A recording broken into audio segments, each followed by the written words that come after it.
Good evening, everyone. Good evening, and welcome to Transplant Talk with Nishanda. I am your hostess with the mostest, and I am delighted that you all have come to watch another episode of Transplant Talk with Nishanda. But this is a special edition. Oh, we got next. The ladies got next. I know you all seen the gentleman of Transplant Talk with Nishanda, and we had the discussion of life before and after transplant.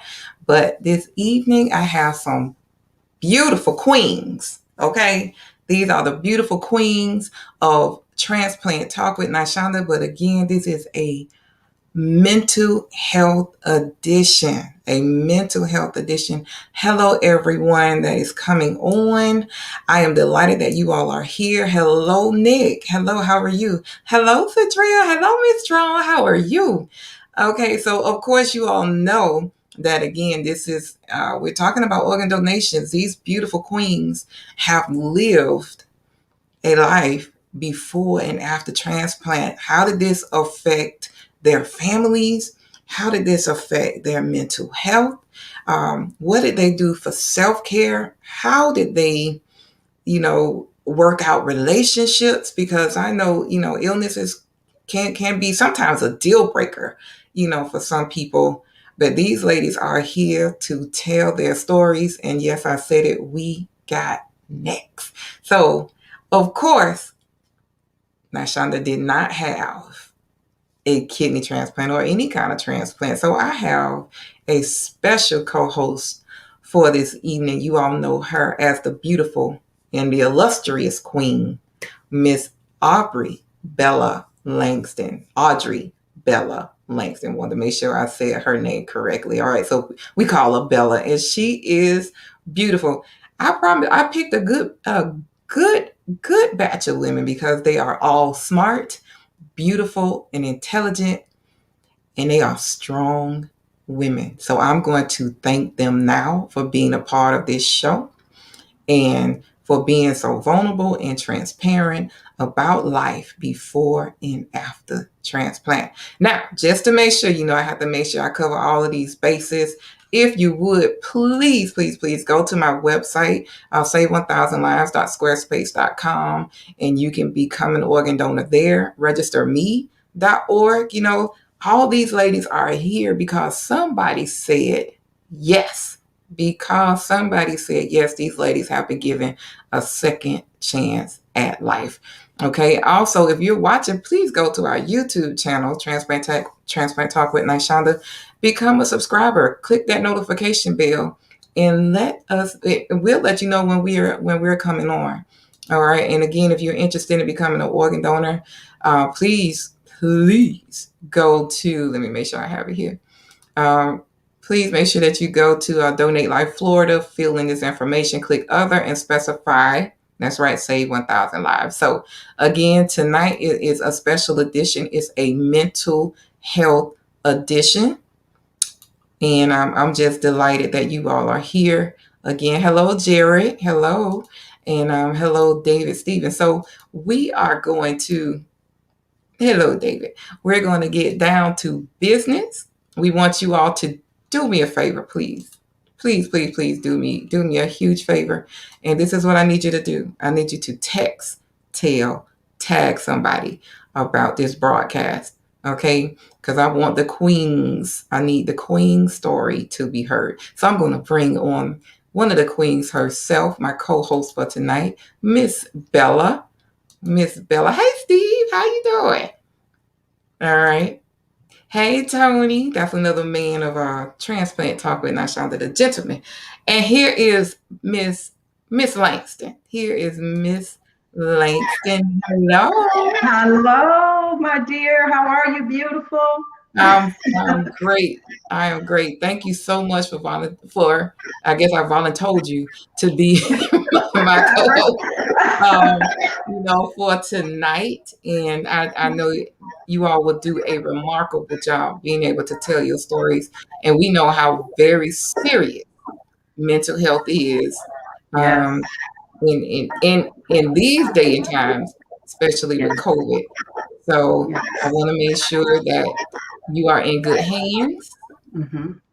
and everyone is watching. So thank you so much again. I will Thank let you you for tell having your me. story.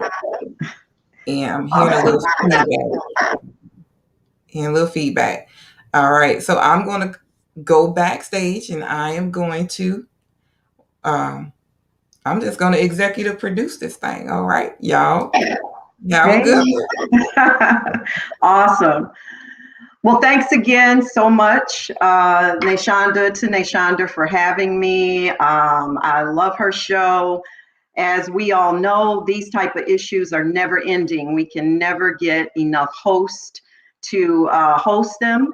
And so without further ado, I just want to go right into it because we want to get all these wonderful queens out here to share in their stories. Let me start off by sharing a little bit about myself. Again, Audrey Bella Langston. I also host a live podcast on Facebook and YouTube, initially called Sisters Against Kidney Disease, but recently I've chosen to change that name to Bella's Hope for Healing. I wanted to expand on various health topics. My passion, of course, is kidney disease. But we've got so many illnesses going on out here, people, that they all need to be addressed and can oftentimes lead into kidney disease. I myself was diagnosed with kidney disease in 1994. Right out of the Chicago Police Academy. I am a retired Chicago police officer of 21 years. And I got sick out of nowhere. And long story short, found out I had the disease, which is called focal segmental glomerulosclerosis. Yup, it's super long. Trust me, it took me a while to learn how to pronounce that correctly, but medically it is short-termed FSGS.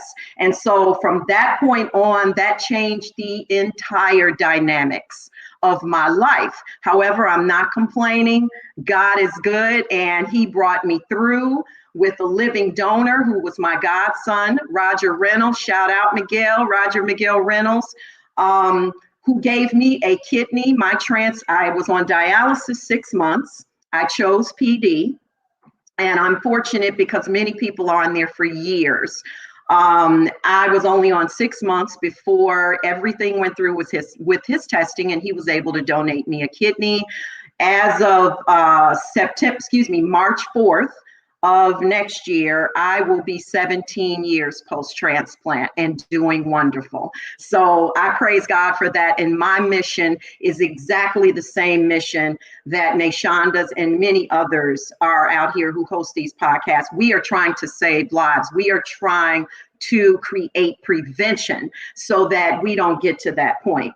So without further ado, that's a pretty quick rehash of my story. I want to get these other beautiful ladies out here. So Shonda, would you please bring our queens out?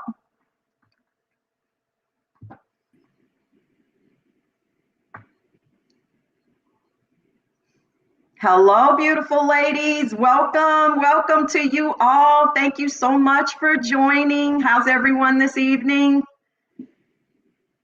Good. I can, if anyone is muted, please unmute yourselves. There we go. Beautiful, thank you. Loud and kicking. Oh, yay, I can hear everybody. Awesome. So we're going to go right into it, ladies. Again, Nashonda and I thank you for joining. We know everybody's time is precious, especially as we head into the latter evening hours. But thanks so much for being here, because what we're doing, it helps people and it does save lives. I truly believe that. So my first question out the gate is going to be to ask you lovely ladies to please separately introduce yourselves by sharing your name, where you reside, and what your diagnosis was and when you received your transplant. And Dr. Kimberly Clayton, I'll start with you, and you ladies can on from Shantae on, and you can work your way to Lisa and Tamara. You guys can come in next. Thank you. Hi, good evening. Thank you for having me, Ms. Shonda and Ms. Bella. So my name is Dr. Kimberly Clayton. I was diagnosed in 2000 and with end-stage renal disease from a long history of juvenile diabetes. I was transplanted in 2011. I did hemodialysis for almost a year, and then I did peritoneal dialysis next. I was transplanted July the 9th, 2011, and I've been with my same organ since then.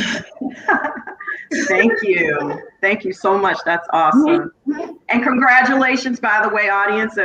Dr. Kimberly just received her doctorate, so congratulations on that. We're so proud of you. Thank you. You're welcome. Good evening, everybody. My name is Shantae Bird. I'm from Atlanta, Georgia. I was diagnosed with lupus and renal failure in October of 2008. I did dialysis for 7.5 years. March 21st of 2016, I received a successful transplant from Emory University. That's wonderful. Thank you. Awesome. Wow. Hello, everyone. My name is Lisa Baxter. I have polycystic kidney disease. I'm from New York. I did 12 years of dialysis. I did hemodialysis in center, and I got my transplant June 29th, 2016. So I'm coming up on my birthday. Whoop, whoop. That's awesome. Thank you, Lisa. Great. Thank you. I'm Tamara. I'm Tamara Y. Walker. I'm 6 years post-kidney transplant recipient, and I also have experienced polycystic kidney disease. It's a hereditary illness that's passed down through families. I've experienced renal cell carcinoma, which is kidney cancer, which resulted in both of my kidneys being removed, which is called a double nephrectomy. I've had dialysis for a number of years. But then here's the turnaround. I've received a deceased kidney transplant, and that is back in 2014. I'm so thankful for that. Right now, I am an author of my first book, Medical Bill from Heaven.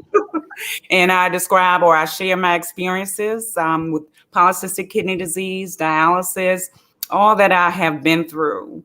And so you can find that. I'm T.Y. Walker, Medical Bill from Heaven. I also am an ambassador with a number of organizations in the kidney and the transplant community. Shantae and I also are peer mentors with Georgia Transplant Foundation, and I reside in Athens, Georgia. I was initially uprooted from Virginia, over 300 miles away, to be near my family, my supportive family. And so, like I said, right now I reside in Athens, Georgia. And thank you for having us. Thank you, ladies. Wow, just one amazing testimony after the other. And just what I love about our situation, the thing, you know, is I always feel that God has a plan. And I know I'm getting an echo, so if you guys hear that, I apologize. I'm not sure where that's coming from. But the wonderful things that I know that you've shared, like your book and the continuation of Kim's education into a doctorate, and Lisa has written a few books, and I'm not at the book phase yet. I'm getting there. I'm working on it. But I'm sure Shantae is doing some wonderful things or working towards it. And I think I'm so love the fact that I'm able to be in this industry of health in different ways. And so that just brings me great joy. And it sounds like it's bringing you guys joy with that as well. So my second, the question I'm going to go into now is a really big issue for many people, not only based on illness, but just whatever the cause is for these various things, sometimes just life, is I want to talk about mental wellness, and specifically during or since your transplant, if you've dealt with any depression, anxiety, some people actually, I know a few recipients that deal with panic attacks. And a lot of this sometimes after transplant is predicated upon medications, but some of it isn't. And sometimes I think that it can be due to the just the day-to-day stressors of life and whatever, is going on in our lives. So again, we'll use the same format in sharing for that, if you guys don't mind talking about that. Well, for me, let me just say this. So when I was initially diagnosed in 2009, I was a registered nurse. And again, being in the medical field, sometimes even we can be in denial. I think I was in denial for the first year till I realized that my numbers were trending upward. My creatinine level was trending upward. My BUN was trending upward. So I knew that I was headed toward end-stage renal disease. I didn't want to accept it at first. And again, I am religious and I am spiritual, so I did trust God. And it came to the point that if I had to do dialysis, I'd rather be here doing dialysis than not be here. And I knew it came down to a matter of life and death, because that's how severe it got, to the point that I just was afraid of dialysis. I don't want to do it, to be honest. I was transplanted after 5 months. Awesome, great, perfect. I'm healthy, I'm good. 9 months later, my husband gets killed in an accident. He drove trucks for UPS. Never wanted to be a single parent. I didn't. So now I'm dealing with like that. I've had the transplant done. I'm feeling healthy. I'm good. At that time, I had 2 children. I have 2 children. My son was 10. My daughter was 23. So now you're dealing with loss of my husband, trying to stay healthy, working, and I was still in school working on my master's degree. So I did go through a depression phase. I was told by several people, "Oh, go get on medication." Now I'm not knocking medication, because some people do need it. So hear me clearly. I'm not an advocate for it, but if you need it, please go get the help that you need. I chose counseling with my pastors and my first lady. That's what I did for me. And it helped. I put my kids in counseling, and it helped. Because again, I don't care how strong your faith is, every now and then we get discouraged. We do get discouraged. I'm looking at, I had end-stage renal disease. I have a transplant now. And now I'm dealing with being a single parent. So for me, the counseling side helped tremendously. I had a strong support system, tremendous support system. I'm the youngest of 9 children. My mom, I'm the youngest of 9. My parents have always been supportive of me, always. So I began to turn my pain into purpose. I began to be an advocate for organ donation. I began to share my story. Again, and here I'm on the Kidney Foundation. I do West Florida. So there are certain things that I do have done, still currently do, because again, when you think about all that you've gone through, you can get depressed. But I just chose to take that and turn into positive. I have started writing a book. It's titled Against All Odds, to be done September of 2021. So again, just keep me in prayer. But like every lady on the platform, we all have our different struggles, all different challenges that we have. But I'm just grateful because I got a kidney and a pancreas transplant. So I had 2. And the theory with that is that if you're type 1 diabetic, your body does not produce insulin. Type 2, it produces it, but it can't utilize the insulin. So again, I was type 1. My body made no insulin at all. So the theory was that if they give me a pancreas transplant, that produces the insulin, it cures the diabetes, and it did. So the goal was to have the kidney to survive longer because of the pancreas transplant. So I had both, and so far I'm doing well. I must be transparent, and I don't mind sharing this with you guys. I took the COVID vaccine end of March, and I had a reaction to it. It began to attack my transplanted kidney. I had to go through 3 days of chemo to forcefully suppress the immune system very quickly to counteract the effects of the Pfizer vaccine. So for me, it was an adverse reaction. They had to report it to the CDC. So right now, I'm still on the close monitoring, just making sure the kidney does not reject. So that's where we are right now. But again, I'm very transparent because again, I just want people to be aware. In my story, maybe no one else's story, it's just that vaccine for me began to attack my transplanted kidney and caused me to have elevated levels, and they thought that I was beginning to reject. But so far, I'm stable. Wow. Praise God. That is really a testimony. And one thing I want to get the other ladies in, if we have time, I want to come back to the situation regarding after your vaccination. Yes, ma'am. Thank you so much, Kim, for Yes, sharing ma'am. that. Turning pain into purpose. I totally agree with that. That's my motto. Shantae, sis, please share. Well, within being diagnosed, which was very hard for me with the lupus, first didn't know what it was, and then having to start dialysis immediately, it brought on a lot of anxiety. I was placed on anxiety medication. Dialysis was a whole nother something else for me. Going in, just looking at this machine and having to be hooked on this machine, take all your energy, accidents happen as far as the blood, or just you don't know what the day turns out. So I did have a lot of anxiety then, but I've learned how to deal with the anxiety. First, more than anything, learned that you couldn't beat the machine. It was a machine and you're human. But if you learn how to adjust with the machine, learn the machine, the triggers that your body show you from the machine, and letting your nurse that works closely with you know, then your treatments could be good. Of course, over 7.5 years, I learned how to successfully, or I don't know if you want to say successfully, but how to have a great treatment. Controlling fluid intake, that was the biggest issue for me because I still had to come home and be a mother to two small kids at the time.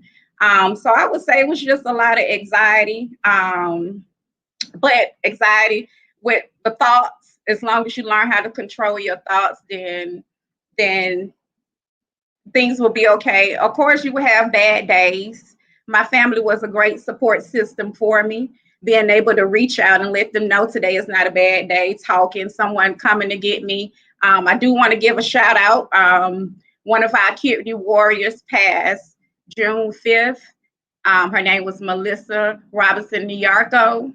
So I wanted to give a shout out to her because in times of need for me, she would come get me out the house. I could go to her house. I could spend a night at her house, lay in her bed. So it was just a lot of anxiety and learning how to adjust with dialysis. Yeah, that is, well, yeah, definite shout out to the loss of your friend. I know that's very hurtful, of course, Yeah. and what a blessing to you she was to your life. It sounds like, and I agree with you.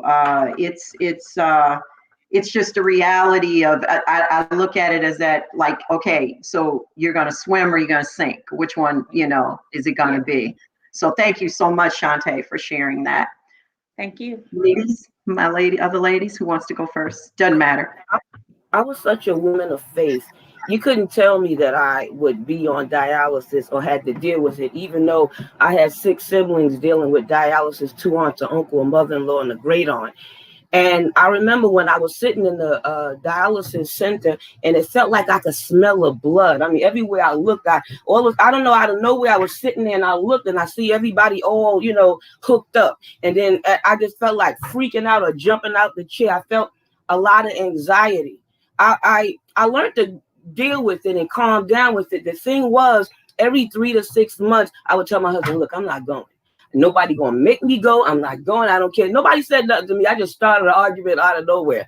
I'm not going. I get in the chair. I'm getting in the car, and I still say I'm not going. You're not gonna make me get on. I get in the thing, and I tell the people I'm still not getting on, and I'm in the center. I'm in the chair, and I'm still popping junk. I would go through that, and I would bust out crying, and then I'll be all right. And another 6 months to come back, and I did the same thing again.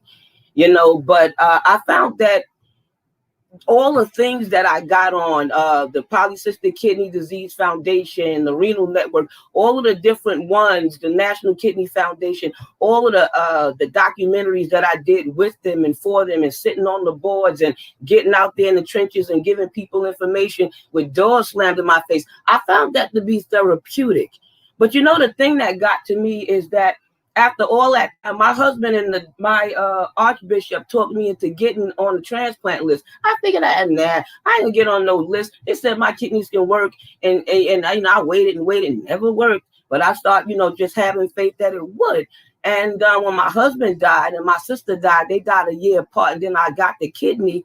The first thing what bothered me when I got a transplant is that they wasn't at the hospital. So I started having issues. They told me that would happen to me. They said, Lisa, your husband's gone now. And once we give you the kidney, some of the things are going to start to bother you. I didn't believe it at first, but then it really did. I would wake up, like looking for my husband or talking about him or expecting my sister to be there, and they both wasn't. And with my sister, the bishop and my husband asked me to go to counseling. When my husband died, I put my own self in counseling. You know what I mean? And I didn't think I would need that, but boy, I recognized I needed it because I didn't recognize myself. I didn't want to get out of the bed. I covered my head up. I didn't care if the bills didn't get paid.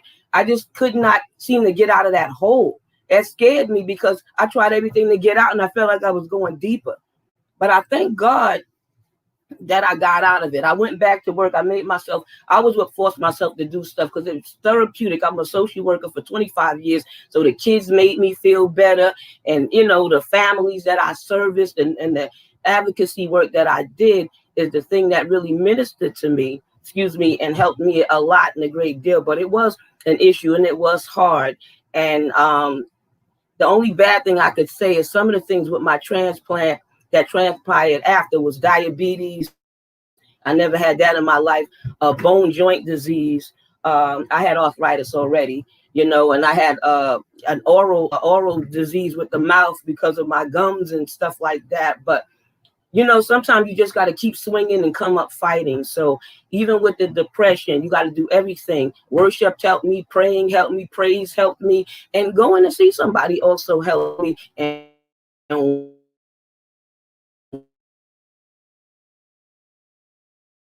work always blessed me. The gift I could to bless myself as well as blessing others. So that was therapeutic for me. Thank you. Mm-hmm. Wow. Yeah. Thank you, Lisa, for that. And like what I like is that even in the midst of everything that you were dealing with, you were able to recognize that it's a big difference recognizing and dealing with the fact of when you're dealing with depression, as opposed to just allowing it to consume you and go down and into that downward spiral, which only gets worse and worse and worse, and oftentimes it's what leads people into suicidal thoughts. They feel hopeless and helpless. And so that's really great that you went through a lot, but yet, of course, with the grace of God, you were able to pull yourself out of it. Thank you for sharing. Ready, Queen? I'm ready. We're talking about mental health. There's depression, and anyone who wants to say that there isn't, I'm going to say you're a liar, right? For me, all right? And I'm just only sharing my experience. I have polycystic kidney disease, and I shared this with Lisa. It's hereditary, passed down from generation to generation. So, like I said, initially, I'm from Virginia originally. I was born and raised there. I did see my illness in the others in my family, but never do you think that it can happen to you. All right. So I just remember I was 25 when I was diagnosed. I have 2 sons. They were youngest sons. I had just gotten married and I was devastated. I didn't know what was wrong with me. I was experiencing lots of pain, back pain, side pain, and just I didn't know what it was. And going into the doctor, and he just looked at me like he was confused as well. And so I went in and I got the scan. He sent me to get a CT scan. And I remember getting the results the next day. He says, well, I've got good news and I've got bad news. Well, hey, give me the good news first. I want that.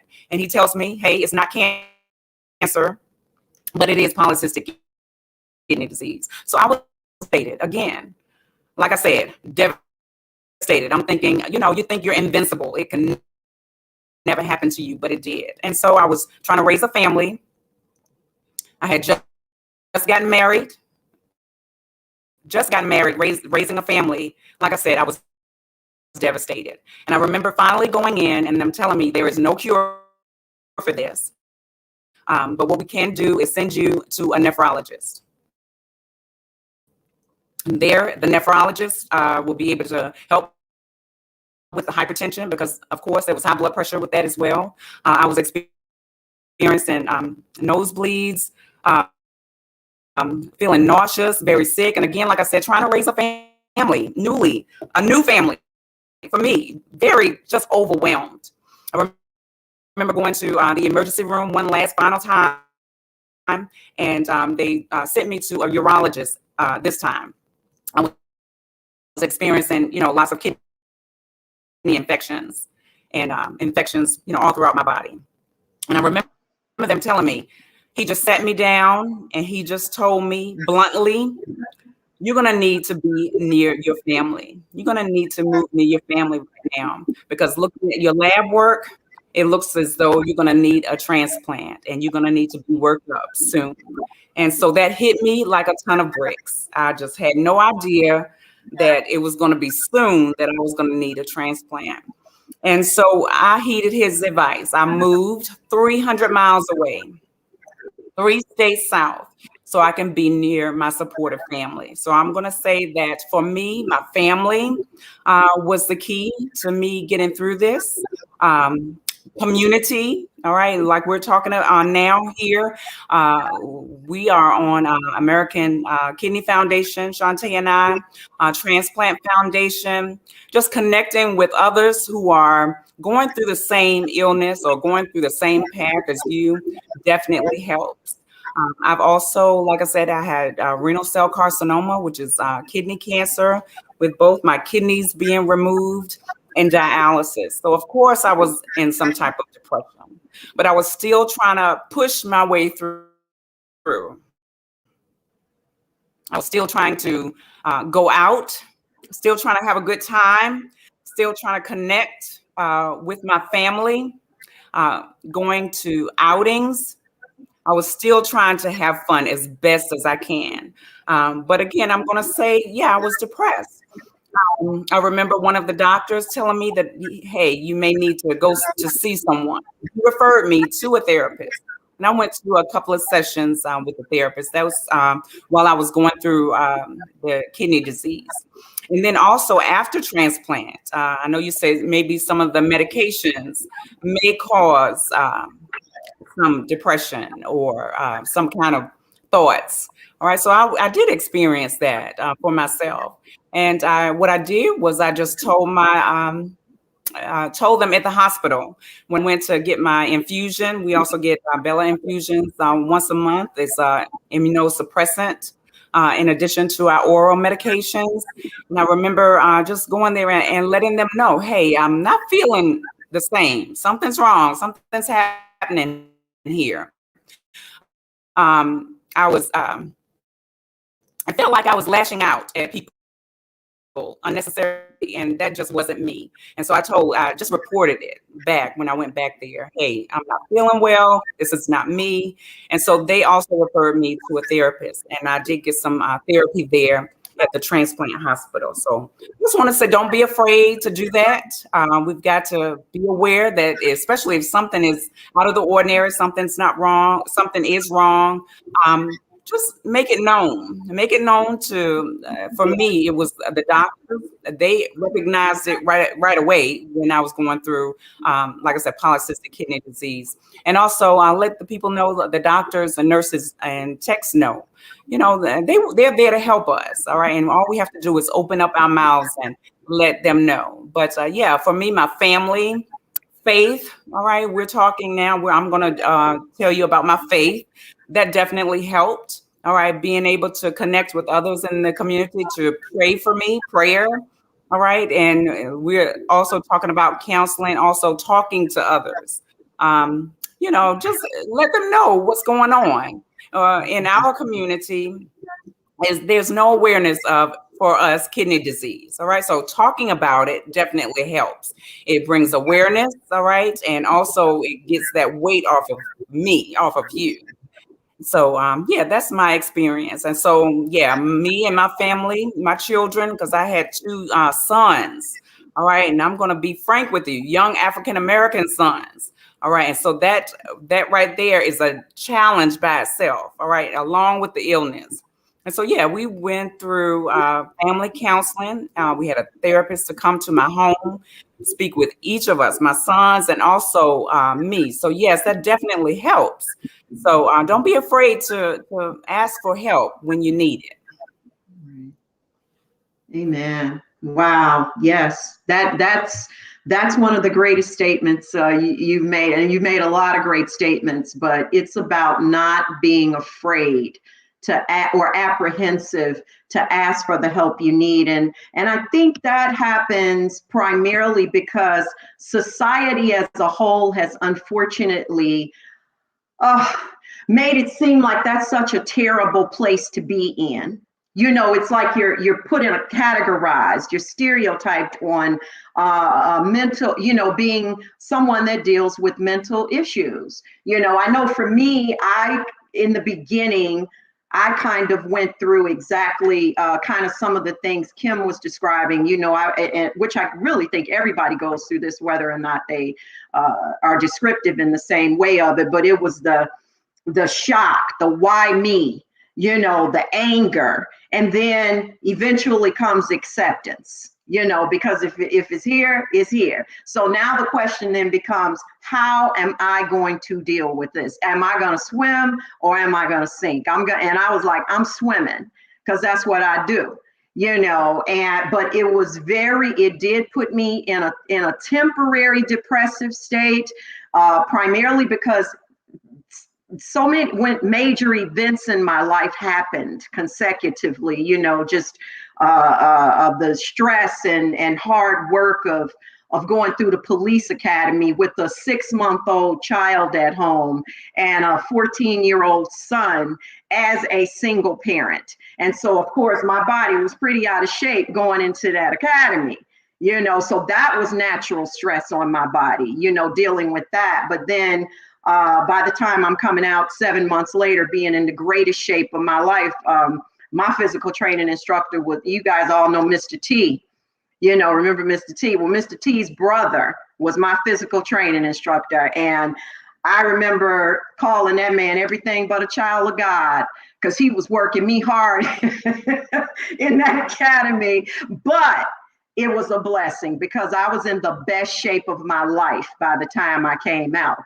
So, and then to get struck with it's time when I'm done with my probationary status, to get sick all of a sudden and be told, oh, well, the problem is that you have a kidney disease and you're like in stage 3, and I'm like, what? So all I'm thinking is my babies, my kids, you know what I mean? So yeah, and it will put you in that depressive state. And so thank you all, so much for sharing that, because we deal with a lot, when things like that, and we're really equipped, females, we're equipped to deal with a lot of pressure and stress. That's what we do.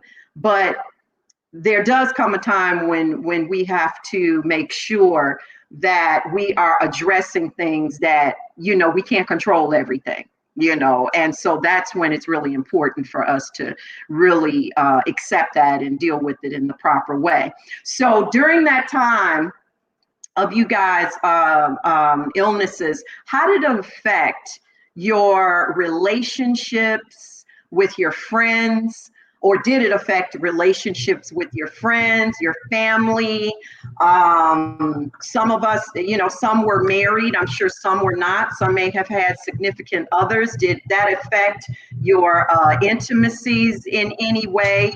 And I know for me, I was straight going through menopause too. So it was just a bammy whammy, baby. I was like all jacked up.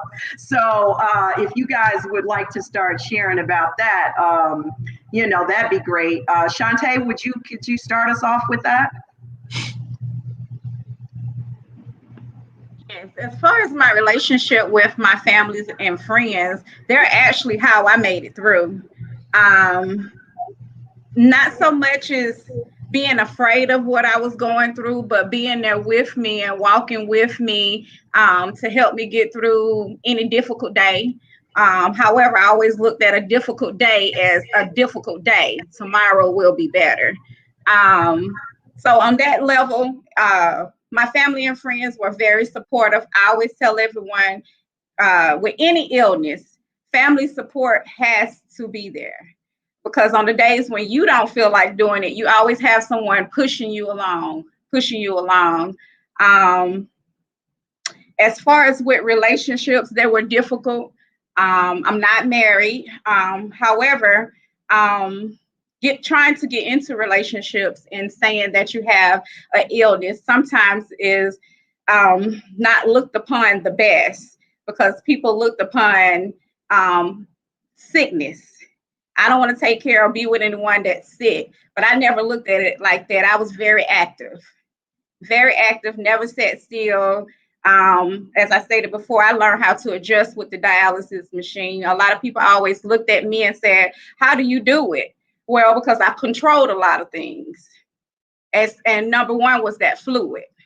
As long as you control the fluid, you would be okay. So my family and friends supported me. Relationships did get a little difficult. So that's about it.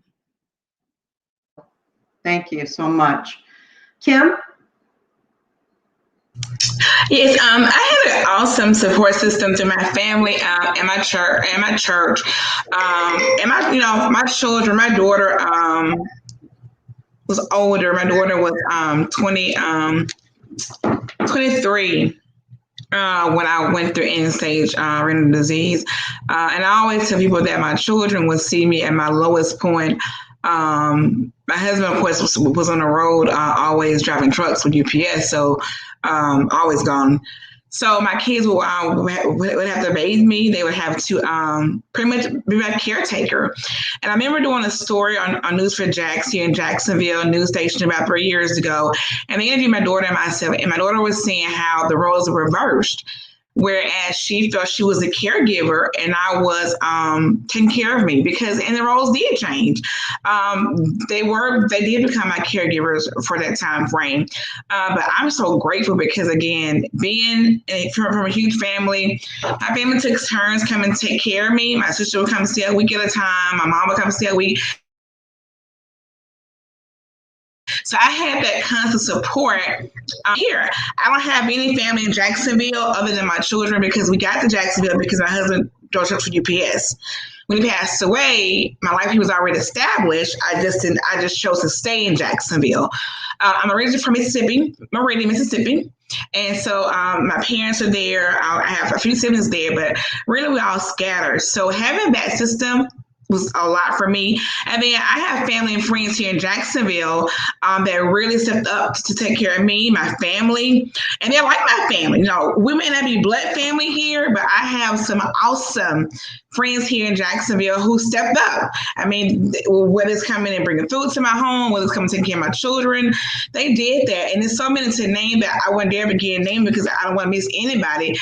But so that helped me a lot. When you talk about intimacy, I'm not sure about the other young ladies, but after when I started hemodialysis, it was hard for me. And like Shantae said, when you go into the dialysis center and you're seeing people like you on dialysis, it does affect you mentally because I'm like, it's more of people that look like me on dialysis than it is any other race. I remember being there my third month there, a young lady younger than me coded next to me and passed away. That was hard because again, we're all here together and you're tied to the machine for 4 hours. You're cold, you're tied to the machine. And it does get difficult because you're like, gosh, it does. That's why I wanted to do peritoneal. Now, with intimacy and peritoneal, those of you who have done it, then you know what you have in your stomach. There's a tube, there's a port. So you have to adjust to those if that's your preference. My preference was that I just didn't. It was hard. I mean, and your hormones are affected, and there's just so many things that are affected when you're on peritoneal dialysis. That's as a whole. So I was grateful for the transplant. I think that you have to have a support system. No one can do this by themselves. No one can do this by themselves. You have to have that support, whether it's your family, your friends, your spouse, whomever it is, you have to have that system. So I know for me, my church family, I've been through a lot of hard, difficult days. My faith, my prayer got me through a lot of difficult days, because there are days that I'm like, to hell with this. I'm just tired. I want to throw the towel in. And I'm being transparent, because that's how I felt at that time. I was like, I'm tired of this. I'm tired of being on this machine. I'm tired of going to this place 3 days a week. And then I'm working a full-time job. I'm in school working on my master's degree. So it's like, it never stopped. So, but again, my family, my children were my biggest support system, and my friends here in Jacksonville that really got me through a lot of difficult days through prayer and encouragement. Amen. Thank you so much. Tamara? Yes, I agree. Again, with the faith, all right, the friends, the family, all right. Like I said, I was uprooted. 300 miles away. So I did. I had family and close friends that I had for numbers of years, and I left them and I moved here to Georgia. So here in Georgia, I'm dependent on the family that's here, but they were very supportive. I do remember when I had to fundraise, my family definitely helped me, yard sales, lots of different events that they held for me. But I remember one time my cousin says, "Hey, we're gonna plan another event. It's gonna be in another city. It's such time." And I remember telling her, "Hey, I don't want to do anything else. I don't want to do anything else. Don't plan anything else for me." And she just looked me dead in the eyes and said, "Hey, you don't have a right. You don't have a right to say that you're giving up. We've done all this for you. We're here to support you. We've sacrificed all this time, our Saturdays, we sacrificed for you, and you don't deserve to say that you're giving up." And so that definitely helped me and reassured me. So I do agree, definitely, like you said, family pushes you through, because you definitely have those hard times. Like I said, for me, my sons, they were younger then. There are times you don't want to get out of bed, especially like you said, after dialysis, you're extremely tired, but you just push yourself through. And friends also can help. I remember for me, I was definitely trying to go out. I was still trying to go out on Friday nights, on the weekends, and then family, we got together as family and we went out, we ate out, and especially everybody's birthday, we got together. So that definitely pushed me through, because you had to attend those events. But I do remember, like you said, cutting out on the fluids.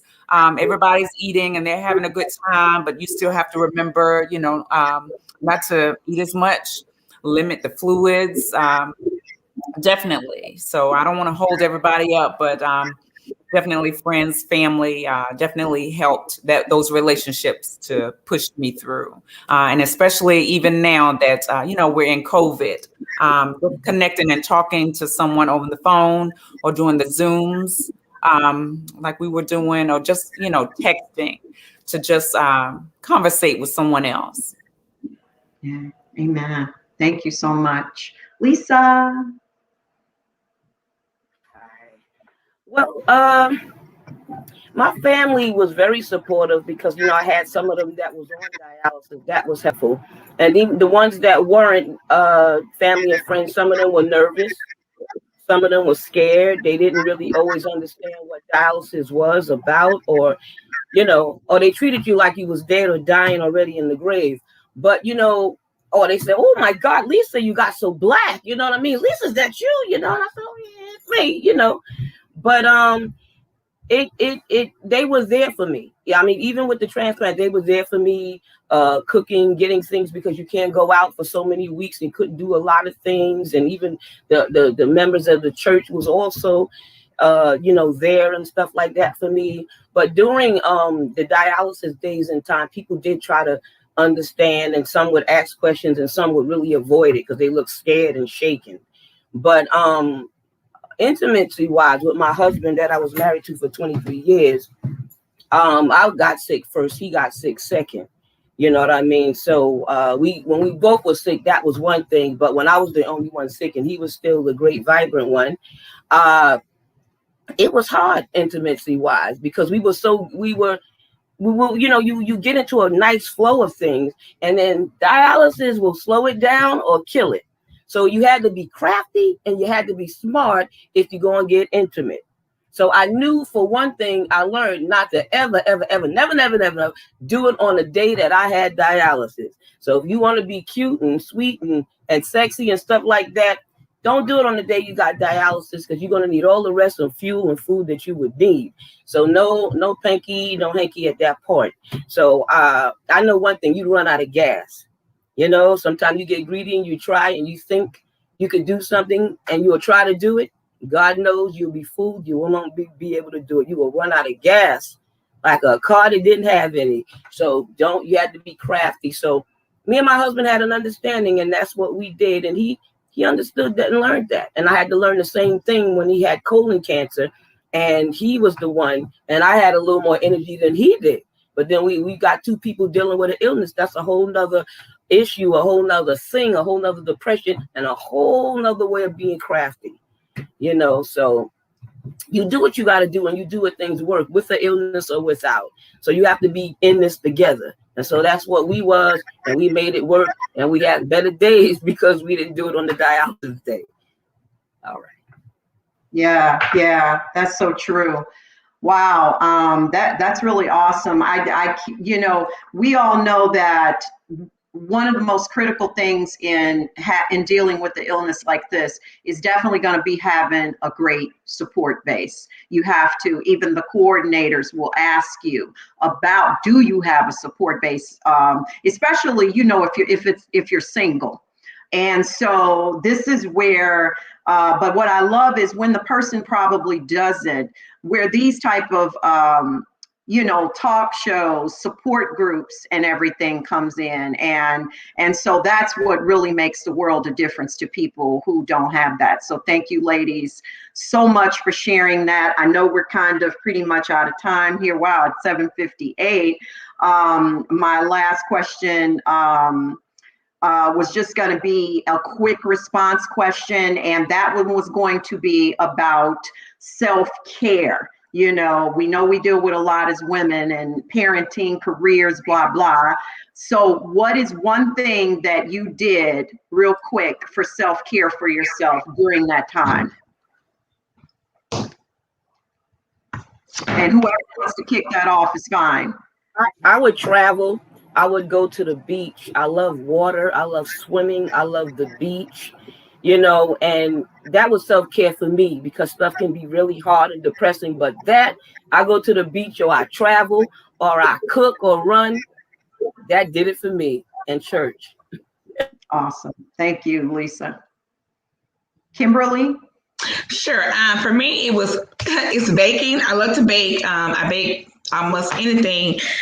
Baking went in and traveling. Like I didn't allow this to slow me down. When I did PD, I would travel my supplies. I would pick location to go to, but I didn't stop. And I think that it's important that you have to take care of yourself.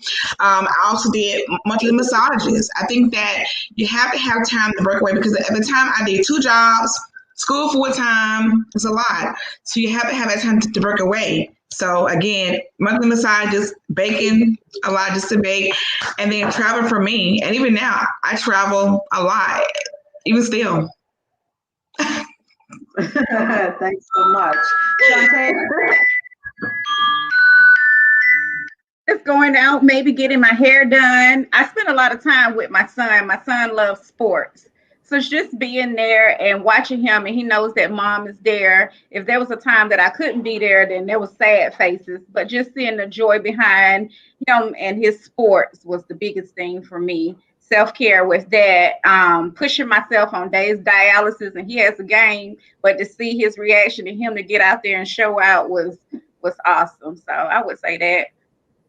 And of course, the natural care we do for as women always helps. That's right. You are so right about that. So right. That was really cool, Shante. Thank you. Mhm. And lastly, Tamara. Yeah, so I'm gonna say I like music. I love music. Okay, so and I dance, and so for me, dancing does a lot for me on the inside. All right, dancing, music. All right, and that's like I say, still while going through dialysis.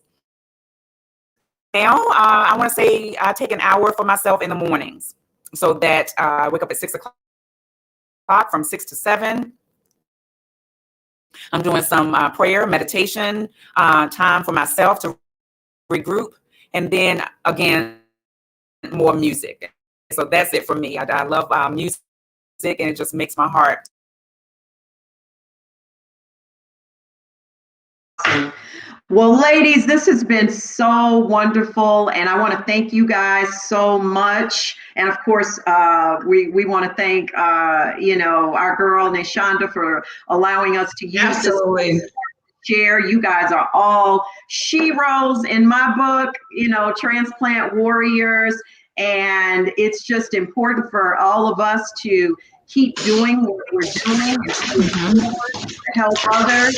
Genesis still shows us, hey, am I at this? Am my brother's keepers? Yes, we are. We are our brothers and sisters keepers. So you guys continue to remain healthy. We hope that you all who listen that you've all been able to get.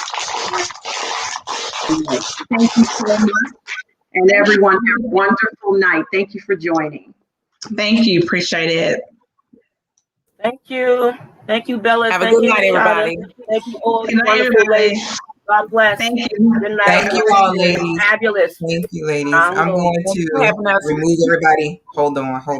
I'm just going to remove everybody and just kind of close out the show.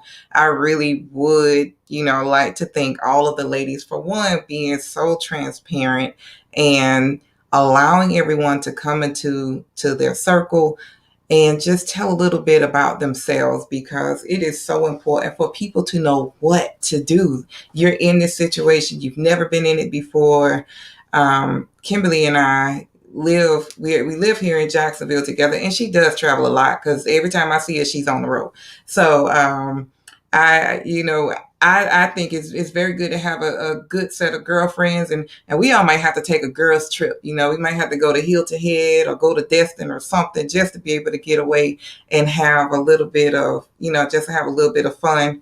I do appreciate you all for watching. Thank you. Y'all know my Mississippi people. I love y'all, and my Atlanta people. I love you all. David Stevens, thank you so much for all your kind words, and the Men of Transplant Talk. I thank you all, so much. I am a self-care person. I fully believe in, going to get nails done, hair done, whatever needs to get done. I'm going to do it just to try to, get into my safe and healthy or happy place. So thank you all again for watching. We will have a part 2. We just want to be able to get this out because mental health is affecting us a great deal, especially in our community. And speaking of communities, to the families that are in Miami for that apartment building or that condo building that collapsed, my prayers goes out to that family. That is very devastating, and my prayers go out to them. So God bless you all, everyone in Miami that's looking for your loved ones. I know one had been, one deceased person, but I can't even imagine going through that. So if you all are watching the news, please pray for the people that are in Miami. Again, text somebody, tell somebody, share this broadcast, and thank you all again. I will y'all, we are just about through with July. I mean, just about through with June. So I'm gonna stop rambling. Y'all be blessed. Have a great one. Part 2, yes, will come soon. And don't think I forgot. We definitely will have mental health for donor families. And I already see Adrian and Cindria. Y'all already know. Y'all on my list. So let's get ready, ladies. All right. Y'all have a good one. Good night.